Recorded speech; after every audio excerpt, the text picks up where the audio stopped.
Hello, everyone, and welcome to our weekly discussion series that's hosted by the Chaldean Cultural Center in collaboration with U of M Detroit Center, Unique Voices in Films, and CMN TV. I'm your host, Riam Nemu, and today our guest is Janice Freij. Hello, Janice. Hi, how are you? I'm good. Good.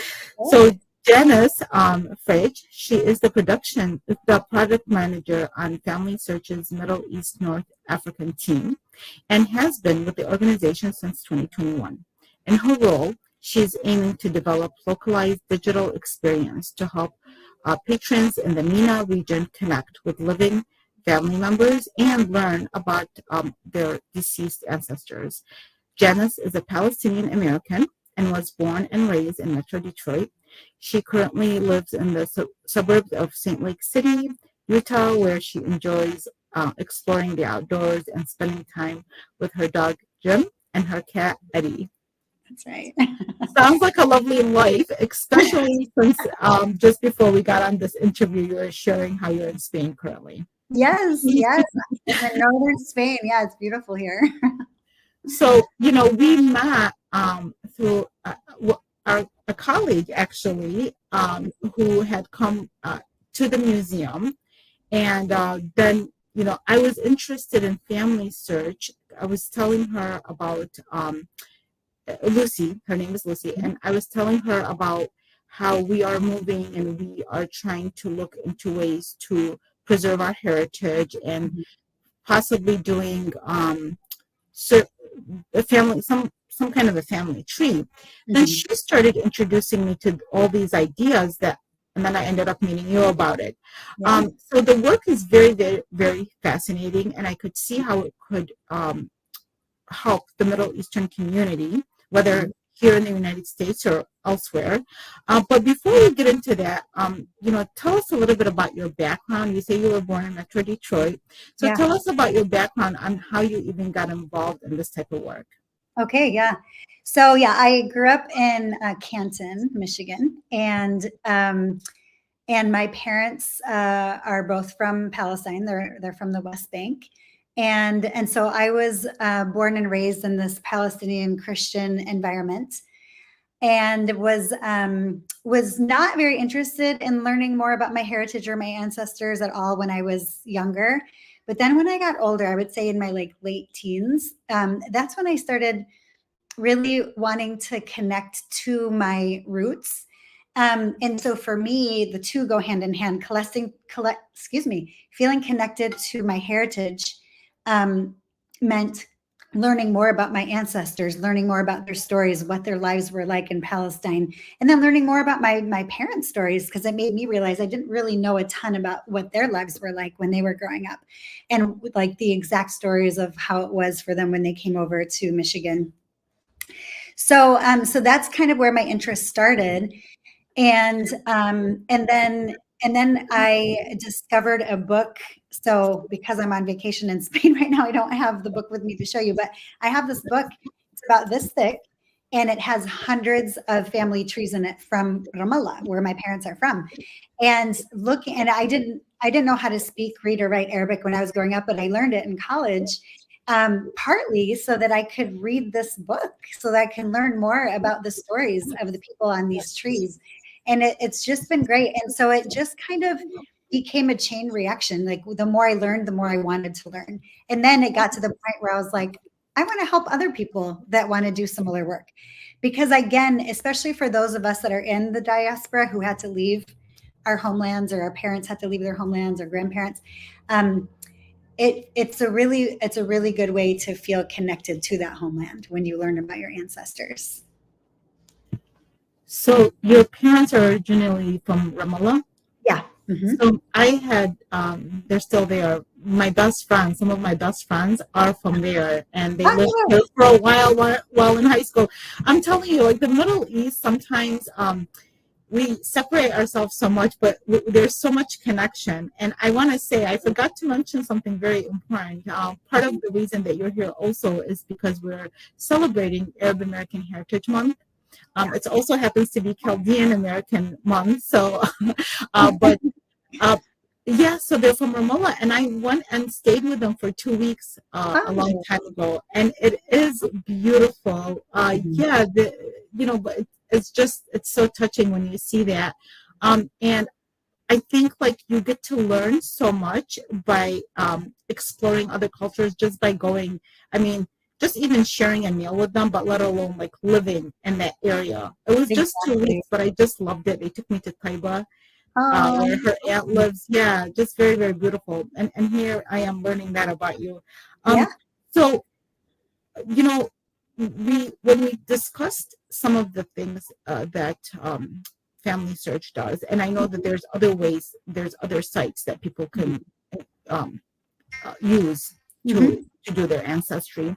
Yeah. But some of the things that there were some questions that came up. Some we discussed like some of the challenges that Hmm. come up when people of Middle Eastern background Hmm. are concerned about in using anything, whether it's Family Search or a different way to, track their ancestry. What are Yeah. the challenges that usually come up, or what are the things that people are afraid of sometimes? Yeah, that's a great question, and there are quite a few. There are quite a few challenges, and cultural and religious nuances we have to be aware of. So one of the biggest things that we deal with is this. There's the whole issue of trust. Like, why would we trust you to like search for our ancestors and also to input information, because that's the thing with Family Search. We do both. So we provide records and information and resources, but we also ask people to input their own, because that's how we've become the one of the largest genealogical databases in the world, is through people inputting information. So there's the question of trust, especially with people from our region. There's a lot of reasons why we should be kind of suspicious, right? There are so many things in our history where we've trusted people or trusted different governments and other people, and we've been burned. And so there's that question of like, why would we trust you? And to answer that question, our organization has been around since the late 1800s. It was originally called the Utah Genealogical Society, but it was, the whole purpose of it was to help people connect to their ancestors. So that's one thing. I mean, we're a trustworthy source that is leveraged by millions of people all over the world, right? We're an international organization. Our Middle East and North Africa team is relatively new. It's only been around for 5 years. But the org itself has been around for a very long time, and we're very trusted.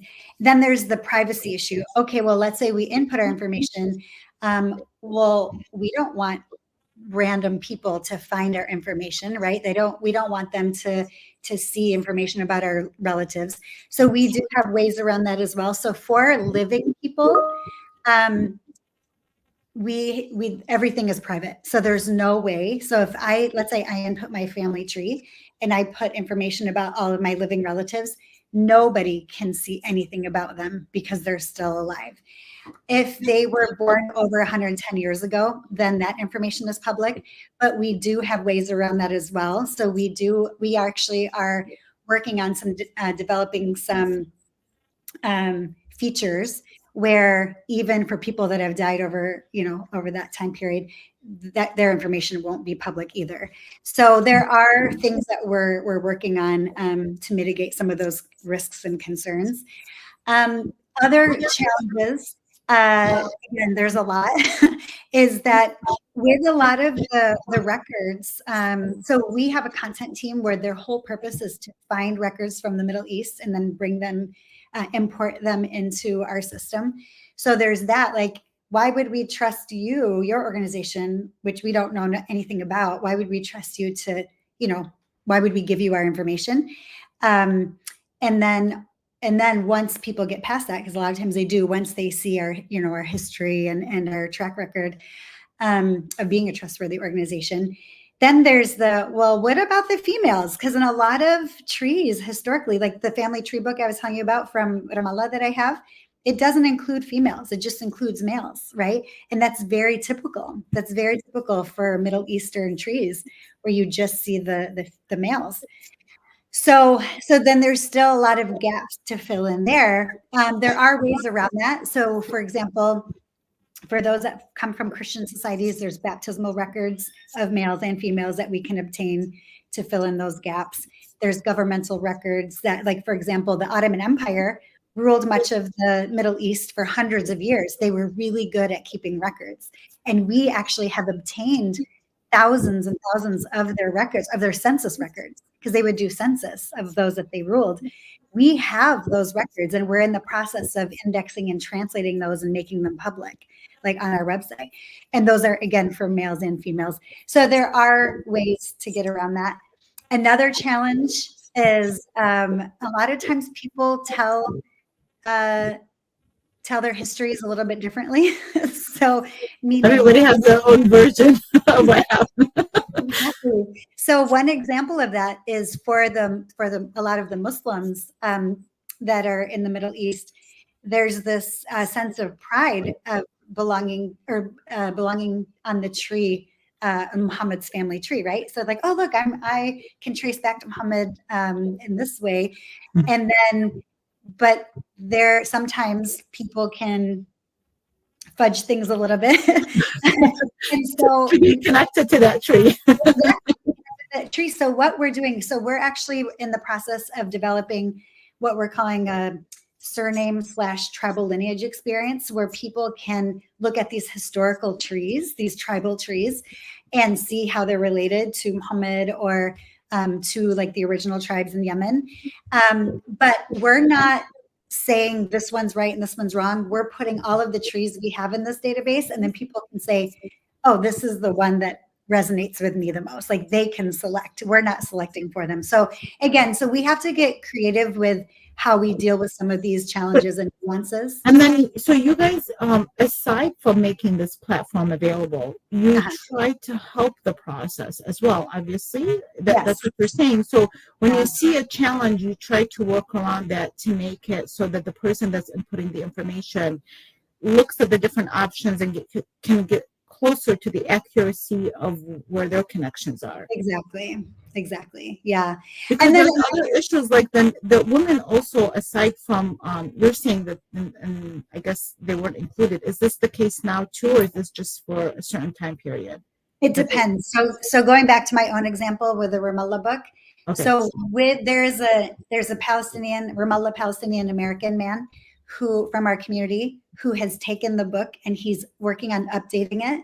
And he's also translating it all in English for those of us in the, Palestinian American community that don't read or write Arabic. So I can, but like my 3 siblings can't, right? So if they're interested, and historically they'd be limited because they don't read Arabic. But so this man has translated everything in English, and as he's updating it, he's adding the female names. So you are seeing some of that as well, which is really good. And then the one thing that like I've noticed a lot of people don't realize, and sometimes we forget about it because this is kind of like common knowledge in our community, is that in the Middle East, the woman keeps her name after she gets married. She doesn't take on the husband's name, so that creates probably a different way to have to address it, right, in your system. Exactly, and that's why it was explained to me. So this is kind of a cool story. So I was in Jerusalem last year. I had the opportunity to be in Jerusalem 3 times last year, which was amazing. And I got to go to Ramallah, actually all 3 times. But anyway, I was in Jerusalem and I was trying to find some gifts, for my family and for my friends. And I walked into this shop and I think they sold, just little trinkets and knickknacks and things like that. And I walked in and as I was walking towards the back of the store, I looked up and the store's owner had his family tree just like on the wall. And I asked him about it and I was like, what is this? Like, why do you have this here? And he said, my family means so much to me. And I want people to see how I'm connected. In his case, he was Muslim and he wanted to show people how he was connected to Muhammad, but it was amazing. And it was just, to me, it solidified the importance of the work that I do, right? It was like, okay, this is why we do the work that we do, because there's so many people around the world that want to feel connected to their ancestors and to their relatives. So it's really neat. There's also other instances where we'll talk to people and they'll say, "Oh, look, I have my own family tree," and they'll just pull out their phone and show me pictures. So it's really cool. But then again, the difficult part sometimes is like, how do we get people again to trust us to obtain those trees and then input them into our database so that this, like for example, this guy in Jerusalem, that his relatives can find him or learn more about him and his family or their other ancestors that they never knew anything about until they saw the tree. So Do you know how he created his? Because like I know a couple of local people, Chaldeans, who had done a family tree about their family. yeah. They literally like drew it in and handled everything. Mhm. And they gathered their information really they didn't even they used the computer in order to just have things on file, but then when they put it down they had to create this whole entire big board of it. Yeah. Do you know how that guy created it? Was it drawn on there, or was it Yeah, printed? it was like an artistic, like actual Wow, tree. Yeah. how impressive. Yeah, it was really cool. So, but I don't know exactly, who did it Do or you know that had he used anything, any kind of did he end up using any kind of, no. no. So for him, because I asked him that question, and this is a question I ask a lot of people when I meet them, and I see that they have their own tree. I ask them like, "Are you working on updating the tree?" That's what I always think about and that's one purpose of Family Search is like having these historical trees is awesome, but don't you want to see how you're specifically connected to that tree?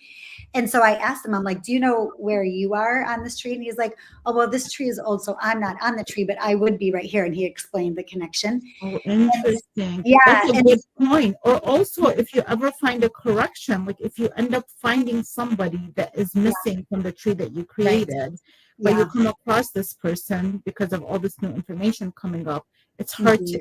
to incorporate that into something. Exactly. Exactly. And that's why we really encourage people to use Family Search. First of all, it's free, right? It's pretty user friendly. It was a little bit more cumbersome, but we've implemented some technology to make it a lot more streamlined and a lot easier. But it's for those reasons. For those of us that have relatives that don't speak Arabic or speak Chaldean or read or write it, it's good to have this in English, right? And then to make those corrections, because I've definitely noticed a lot of mistakes in the Ramallah book that I mentioned, and I know I'm not the only one. I know there are a lot of people I've talked to that have family trees that will say, "Oh, this is wrong," or they forgot to add this child, or whatever it is, right? Or this person was married twice and only had children with the second spouse, not the first one, and so their children aren't on the street. There's all of these. There's a lot of room for error, right, with these trees, and that's why. Again, that's one reason why we encourage people using our family tree on Family Search, because you can basically correct all those errors. And there's a collaborative piece as well where you can work with others to. So, like, for example, I can't claim to know everything there is to know about my family tree. I would want to collaborate with some of my aunts and uncles and some of my cousins who know a little bit more, and we can work together to build this tree. Oh, that's interesting too. Yeah, you're right, because that is a lot of work. And I'm Yeah. imagining even the people that I know that did it, whether by hand or using their own computer, they collaborated with a lot of people. Mhm. I'm wondering if some of the hesitations that Middle Easterns have, if our community has, if other communities have different outlooks on that, or is it also some of the things that you mentioned earlier are mostly reserved towards the Arab Middle Eastern community? I'm not as familiar with some of the challenges and nuances that others deal with, but I do know. So, for example, when I first joined Family Search, my supervisor at the time, he was on the Middle East team and on the Africa team, so he did both. And he was explaining some of the different challenges that they deal with in Africa. So, for example, in some African cultures, um, it's all oral. They don't really write trees. They don't have family trees. It's all oral histories. So that's one thing that he and his team are working on now, is to create localized experiences for Africans where they can tell their story right through these like digital apps. And also for those that are interested in building a tree, there's like a simple tree builder experience that they can use to just add the names of the people that they're aware of. So that's again one thing that's really cool about our organization is that it used to be like more of a one size fits all experience, and we're realizing this isn't going to work. We need to localize for all of the different communities and cultures and religions around the world. So I know that it seems like it's fairly new. You said like since 5 years, there's been that connection with the Middle Eastern community. But has there been some inspiring stories through this kind of platform so that, people can kind of have an idea of what they might experience? I know everybody's story is obviously different, but maybe we can have an outlook. I know that we focus on some of the concerns because that's what Middle Easterners usually do. We do. It's in our blood. Hey, it's like natural, right? Right. So I'd like to hear some of the inspiring stories that have taken place. Yeah, there's quite a few. I won't share all of them, but I'll share a few that have really stood out to me. One of them, I will say that right now, as it stands, most of the content that we have in our database is more for diaspora that are in the US and then also like Central and South America. So meaning for myself, if I type in my last name, Freij, I can see a lot of information about my parents and my grandparents that all came over from Palestine. I can see their naturalization records. I can see their death certificates. I can see, all of these things, right? So there is a woman named Jerry who has Lebanese heritage, and we met her in Michigan. We travel, my team travels to Michigan quite a bit because there's a large Middle Eastern population. And that's how I met you during one of my visits. And we had an event in February where we were basically promoting FamilySearch and promoting what we're doing specifically for people from the Middle East. And I asked Jerry, because I know she uses FamilySearch, I asked her to share a testimonial during this event. And my mind was blown. I knew it was going to be good, but she was basically saying that there was a lot of information about her great grandfather who came over from Lebanon that she found in our database that she wasn't able to find that information anywhere else. And then she was also talking about the benefits of creating a family tree on FamilySearch and how she's been able to share it with her relatives. So it was just really touching to hear that. I mean, again, it really hit me at that moment. Like, wow, we were able to provide information she couldn't find anywhere else.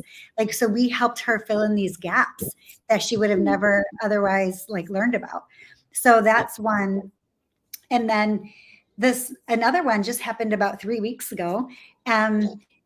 So we have a content team, and they're working on getting more records from the Middle East. And one of the members of our team, he's focusing mostly on tribal lineages, because a lot of people from the Middle East and North Africa, they belong to tribes, right? So Palestine, we're not very, tribal, but like in Jordan and a lot of the Gulf countries, they're more tribal. And so we had some VIPs. They were basically some government officials from Iraq that came to Utah. They were doing a tour of the Salt Lake City area. And we were asked to meet with them and to tell them more about what we're doing in the Middle East. Well, the person from my content team, he's like, oh, I actually have some tribal books from the specific towns that these men are from. So I'm going to show them to these men during this meeting. So when we were done, having our formal introductions, they wanted to look at the books that my colleague brought with him. And one of the guys, he was just kind of browsing through the book, and all of a sudden he's like, oh, these are my grandparents. He found his grandparents in this book, and he found a lot of information about them through this book that he didn't know prior to that. So then the next step for us is to actually, again, get that information into our database so that people like him can find it. But it was just really cool. And to me, I don't feel like that was a coincidence, right? It was just a really special experience. So there are a lot of. It is a special experience. I think we've had those instances where people have walked through the museum and they'll see a picture of, that's my aunt, and it was an aunt. She's dressed in a Mexican, beautiful Mexican dress because that's where she lived. That's where they immigrated to. So this is my aunt, and I've had people say, this is my grandfather.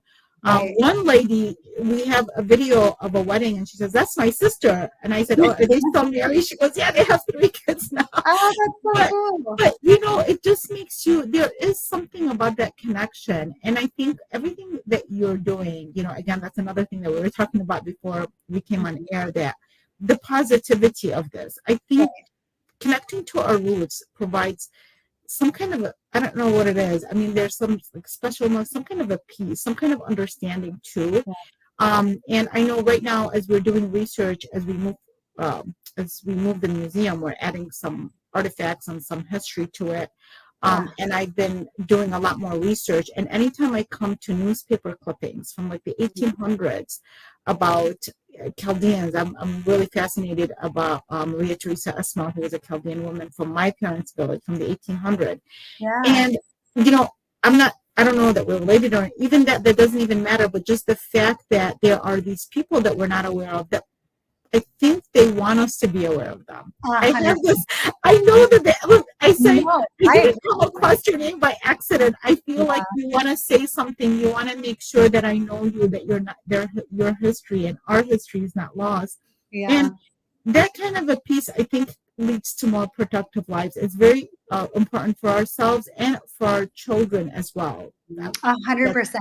I was just going to say that. So one of the things that I do so one reason why I'm in Spain is this is part of a trip, like a work related trip, right? So I decided to stop in Spain because I'm going to Morocco for work. And since they're close to each other, I thought, hey, I might as well stop in Spain first. But anyway, part of what we do is we ask people questions like, why, well, are you interested in this kind of work? And if so, why?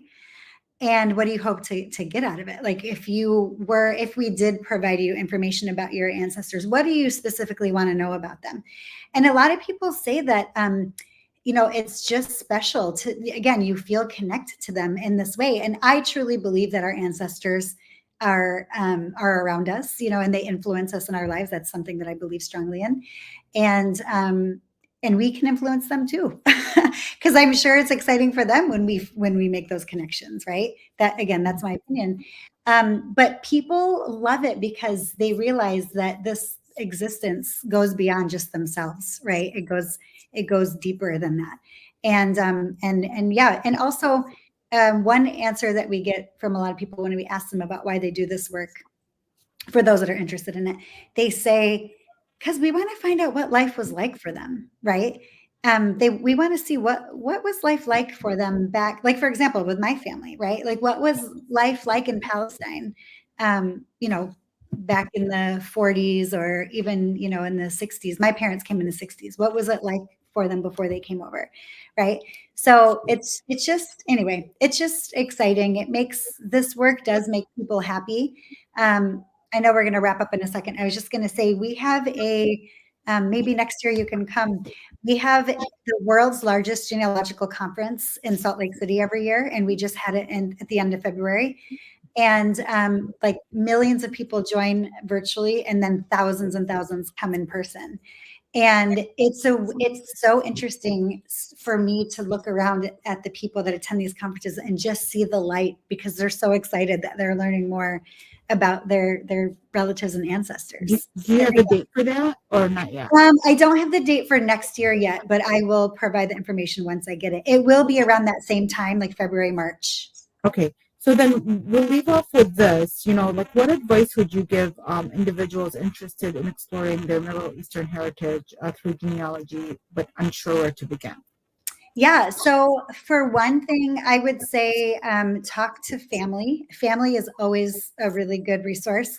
You would be surprised, how much information you can learn from your relatives, especially those that are a little bit older. I have an uncle on my dad's side, for example, who's getting older, and I just keep getting this feeling like I need to pick his brain more about all of these stories because I know he won't be with us for very much longer. So I say start there and write things down or record them, record people. That's another plugin for FamilySearch is we have a memories app where, like, if I record my uncle, I can actually upload it onto FamilySearch. And so that way I won't lose this, right? And then I can share it with other people. So I would say start there. I would say leverage FamilySearch, especially for those ancestors or relatives that came to the United States. And then also I have some links to some resources that I can share with you as well. I can put it in the chat and people can explore those and see if they can find any information out.